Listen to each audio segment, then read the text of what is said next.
अस्सलाम वालेकुम व्यूअर्स, उम्मीद है आप सब ठीक होंगे। Welcome to my YouTube channel.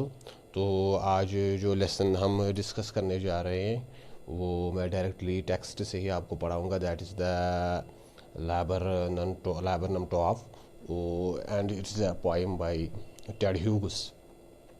First of all we will see the profile of the writer.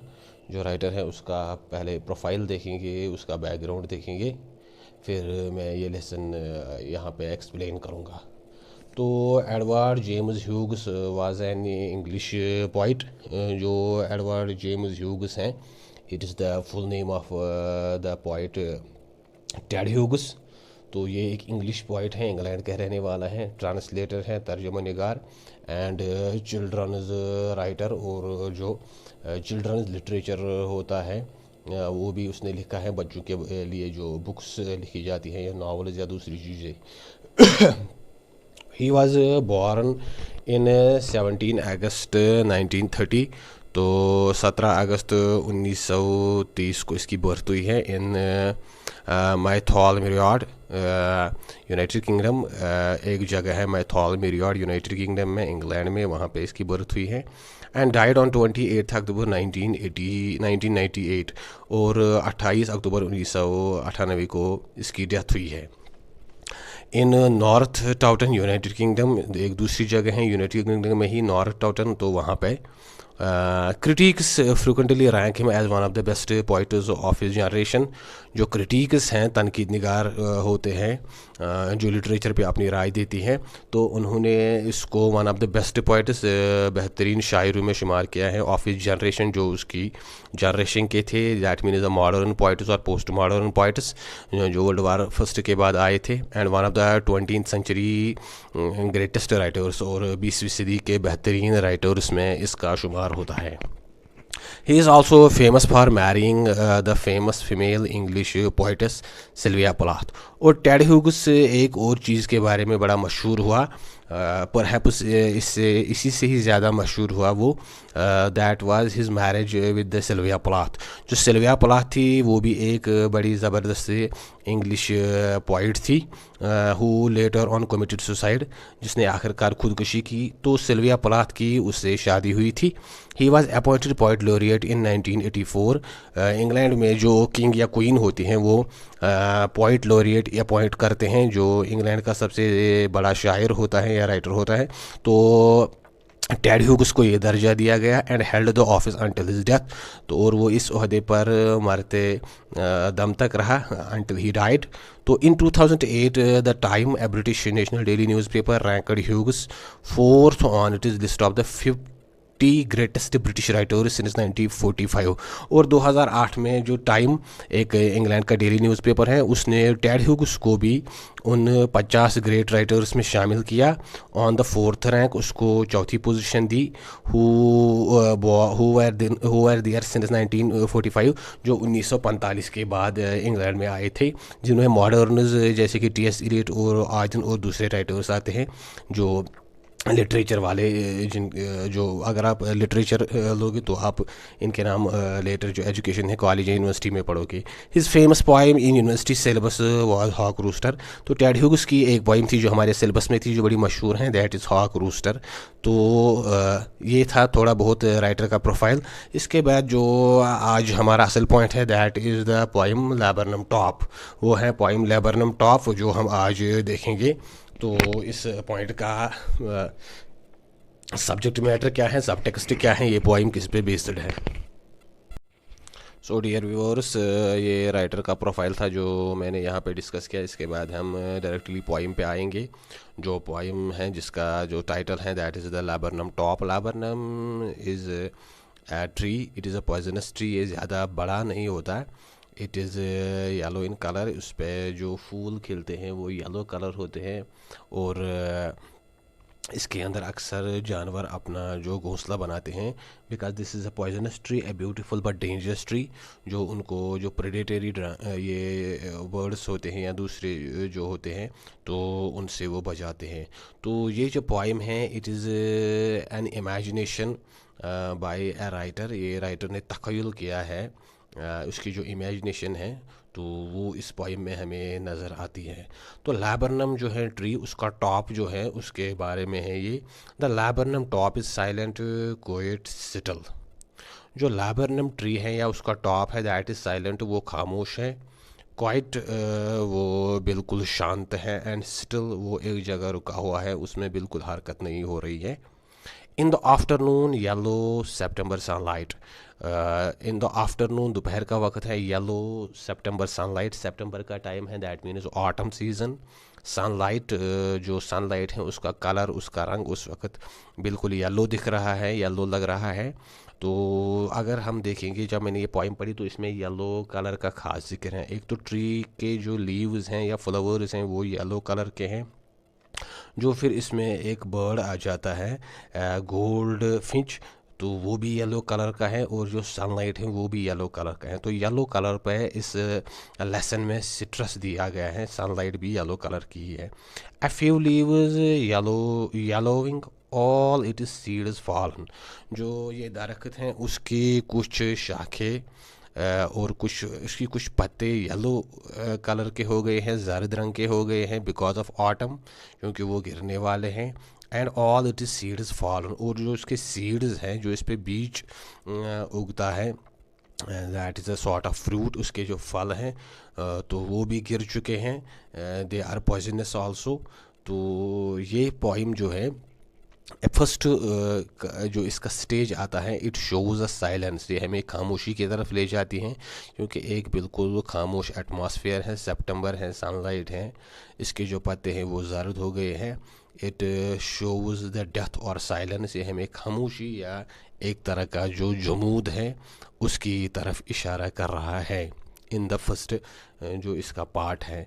Then in the next part the shift changes, इसका जो सीन है वो तब्दील हो रहा है, उसमें कुछ तब्दीली आ रही है।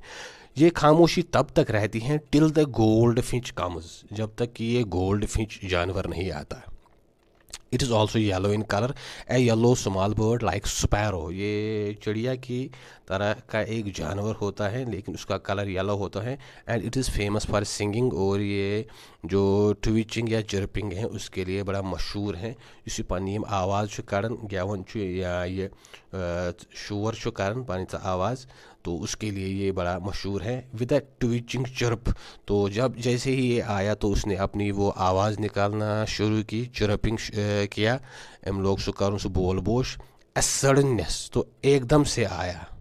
ए स्टार्टलमेंट, जैसे इस चीज़ में एक वो स्टार्टलमेंट, हैरान की, या एक सडननेस या एक तरह का हैजान आ गया, अथ मज़ आया अर्ज, अथ मज़ आया चेंज एकदम।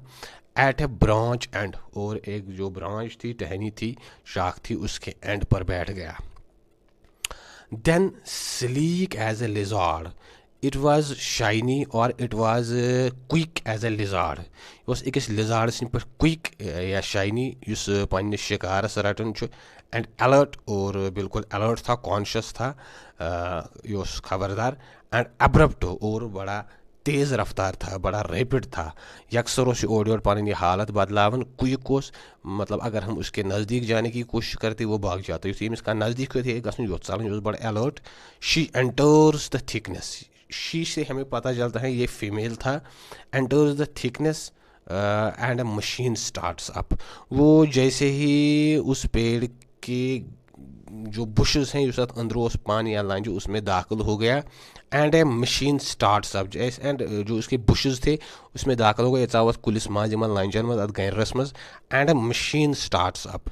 It looks just it looks that like a machine starts up, जैसे कोई मशीन शुरू हो गई, अत कुलिस आए जन हरकत, अत गई मूवमेंट ऑफ चिटरिंग्स, उसके अंदर से बहुत सारी आवाज़ें निकलना शुरू हुई जो इसके बच्चों की थी।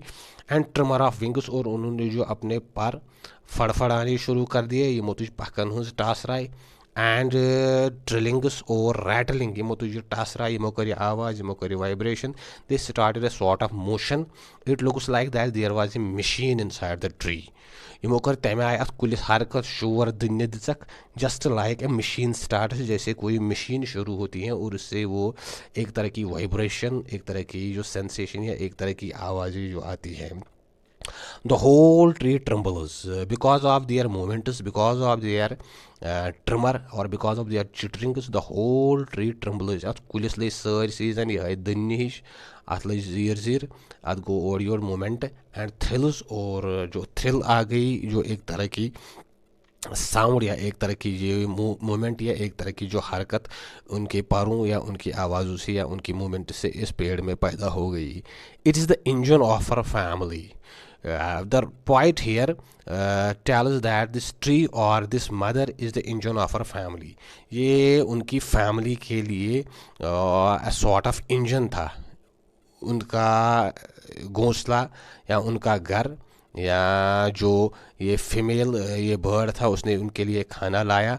तो it suggest that the mother bird is like an engine who keeps the young ones alive. तो उनकी वजह से ही जब वो उनके लिए खाना लाती हैं, तो उसी वजह से जो ये बड़े जानवर हैं ये ज़िंदा रहते हैं. यम दो कड़न, यम पकन. तो she stokes it full. Stokes हम बोलते हैं when we fuel a vehicle, जब हम गाड़ी के अंदर तेल डालते हैं या जो उसका फ्यूल होता है. तो but here means that she feeds them full. उसने उन बच्चों को पेट भर खिलाया. And then floods out to a branch end, और जल्दी से वो एक ब्रांच एंड एक टहनी के एंड पर बैठ गई. द्राई विल विल एम कुली मज नेबर शोविंग हर बैरड फेस आइडेंटिटी मास्क. जो ये जानवर होता है उसका जो कलर होता है वो पीला होता है, लेकिन उसके चेहरे पे जो ब्लैक स्ट्रिप्स होती हैं, तो उसने जैसे वो मास्क उतार लिया और अपना चेहरा जो है वो बाहर जाहिर किया. आइडेंटिटी मास्क, जो उसके शक्ल हैं, जो उसका मास्क हैं, जो उसके चेहरे पे वो ब्लैक स्ट्रिप्स हैं. Then with eerie delicate whistle शरफ विस्परिंग्स. चूँकि उसने अब अपने ये जो बच्चे थे उनको खाना खिलाया था, तो इस वजह से वो खुश थी. दैन विद एरी मीन्स बड़ा अजीब अंदाज में, बड़ी खामोशी से. डेलिकेट बड़ी नज़ाकत से. विसल उसने जो वो विसल की तरह की आवाज़ें निकाली. चरफ विस्परिंग्स, उसने अभी भी चरप किया, but in a sort of whisperings, खामोशी से. इनकर यह फिसराए ही थोड़ा बहुत. शी लॉन्च अवे, वो फिर से अपने काम के लिए निकल गई.